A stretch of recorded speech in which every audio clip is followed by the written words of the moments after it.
so let's talk about step 2 now, which is the technology. Applying the technology to connect, collect, analyze, and then drive insights and actions, right? This is where you move from a lot of static, often siloed systems of collection like surveys to really creating a more always-on, operationally kind of robust collection and analytics and activation architecture.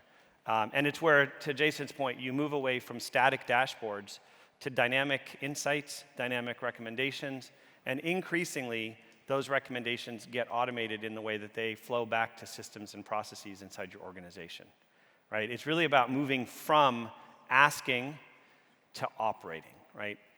Experience is no longer just about people in the middle, but people driving change, right?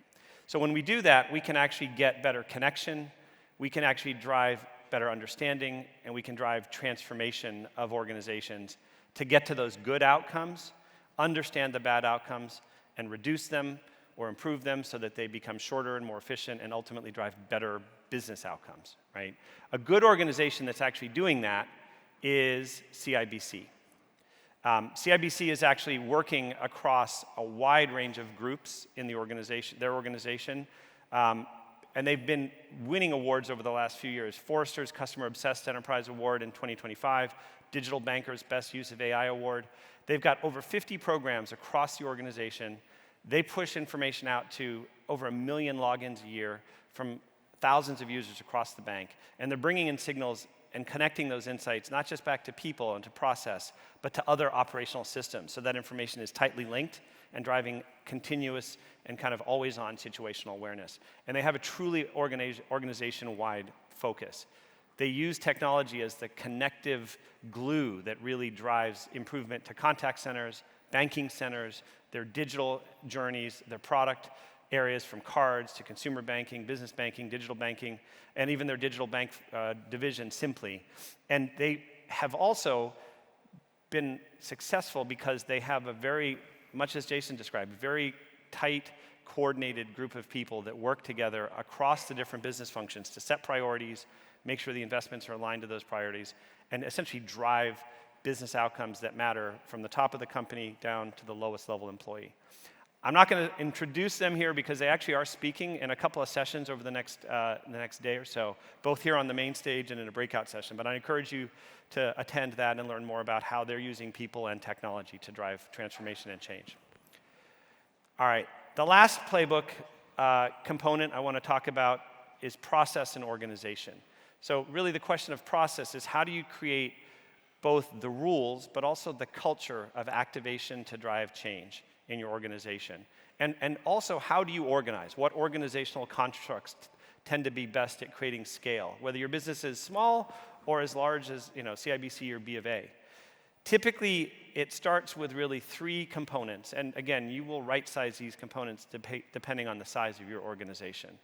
And it's not rocket science. The first is it's important to have an executive sponsor.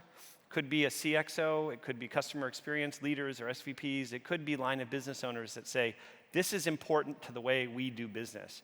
And they provide the oversight, often the sponsorship, and increasingly they lobby for or own the funding to really kind of help you modernize the way you think about CX.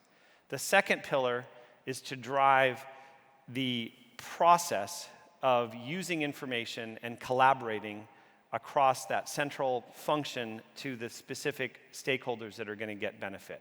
And again, it's not just about collecting data and pushing it out in dashboards. It's about truly being a consultative, trusted partner to the lines of business and being aligned to delivering insights and actions and data that align to optimization, business outcomes, and ultimately reducing risk and increasing the revenue and the performance of those organizations. So you align on the business outcomes, not just on the traditional kind of limited bandwidth scores that might have been how we'd think about CX 5 or 10 years ago. And then the last piece is frontline enablement and empowerment.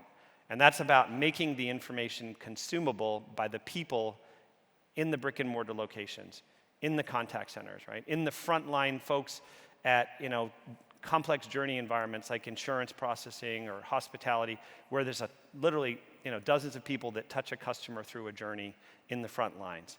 And then, of course, because of all the CX transformation happening in the digital and the mobile world, making sure that that information is continuously feeding back to understand what's working, what's not working, what's not returning value.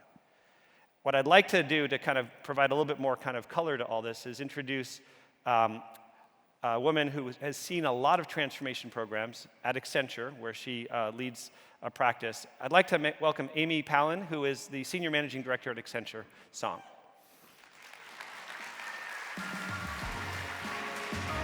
Hello, hello. How are you? Hello, Amy. Good to see you. Good to see you. Thank you. So, Amy, tell us a little bit about your role at Accenture as a quick introduction. Yes, so at Accenture, I've got responsibility for what we call our Song business. And Song, for those of you that don't know, is essentially our customer practice. So all things marketing, sales, service, customer experience.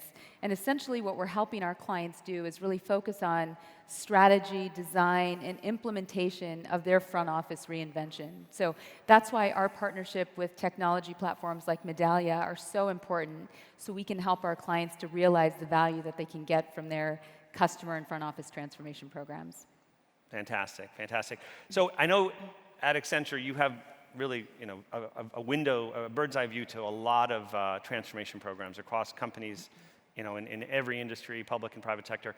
Can you give us maybe some of the biggest observations that you have in how do organizations evolve CX in the ways that we're talking about it? What works from an organization or operating model perspective? Yeah, I'll start by telling you all, and I think this is something that everybody can appreciate, and that is the pace of change now is faster than it's ever been before because of the technology advancements and what's happening with AI and the evolution that we're in right now.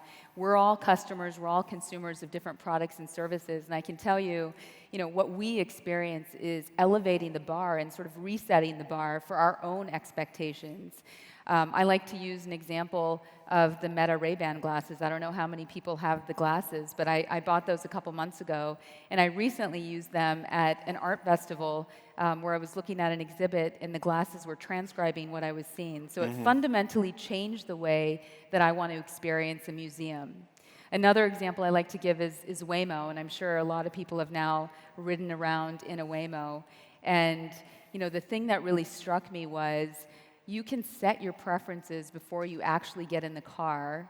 You can be in an environment where you don't have to engage with the driver, and there's a degree of privacy there. It even configures your Spotify. It plays the music you want to hear. Absolutely, absolutely. You can customize it, and you're sort of hearing what you want to hear from the get-go. But also the safety element. I know that there's a lot of there was a lot of controversy on is it safe to be in a car without a driver? And my experience was the technology allows detection of obstacles in a road sooner than a human might experience that. And so the impact is much more gentle and what I found to be safe. So just a few examples of what we're all seeing as customers.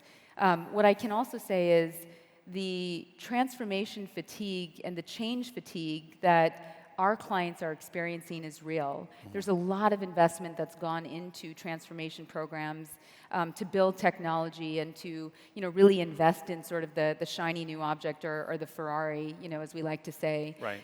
But without the transformation of the culture and the people and the process, like you touched on, the technology can only take you so far. And so it's imperative that we are looking at talent and culture, we're looking at operating model and governance, and we're also looking at new ways to measure performance and measure impact as a result of what the technology is empowering CX organizations and companies overall in front office transformation to accomplish. Right. That makes a lot of sense. If you were to give this audience advice on kind of the three things that you should really strive to get right as you think about CX transformation, what would those be?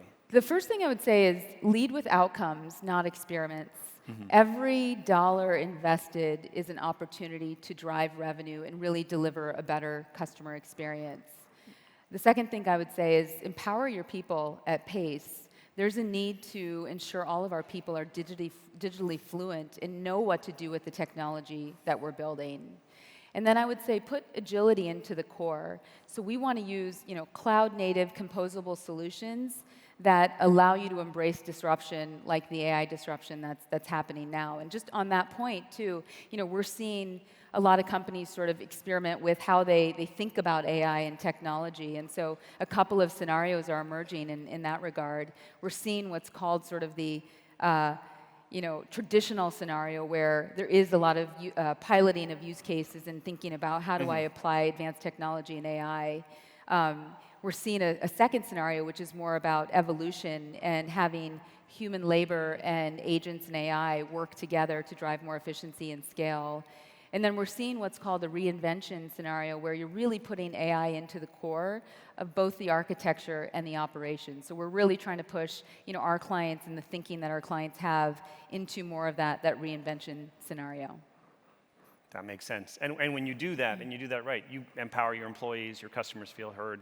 Overall, you end up with the right outcomes. Yeah, absolutely. Yeah. And there's an example, quickly that we did together, Accenture and Medallia, where it was a large contact center transformation, and the issue that leadership was solving for was what they thought that the agents weren't moving fast enough to respond to customers, when in fact what the issue was is that customers didn't feel heard. And so together, we, Accenture and Medallia, predicted NPS across the entire base, not just the survey respondents, and we were able to build AI into the contact center for next best action for the agents. And what happened was, in the end, customers felt heard, agents felt empowered with the technology, and overall satisfaction went dramatically up. Yeah, and I want to pull the thread on this topic because I think it's an important, interesting kind of auxiliary value of working together with partners like Accenture. We collect a lot of signals, but oftentimes to really infer for all the cohort of people that don't give us those signals, there's value in kind of using this kind of predictive or almost synthetic analysis to bring in operational data. Say, I see people that have good or bad experiences. Let's figure out the universe of everybody else that I should be thinking about. And that's when you drive true transformation at scale. Got it. Absolutely. All right, well, thank you very much, Thank Amy, you so for much. your comments. Appreciate Very it. Thank provocative. you. I appreciate it. Take care.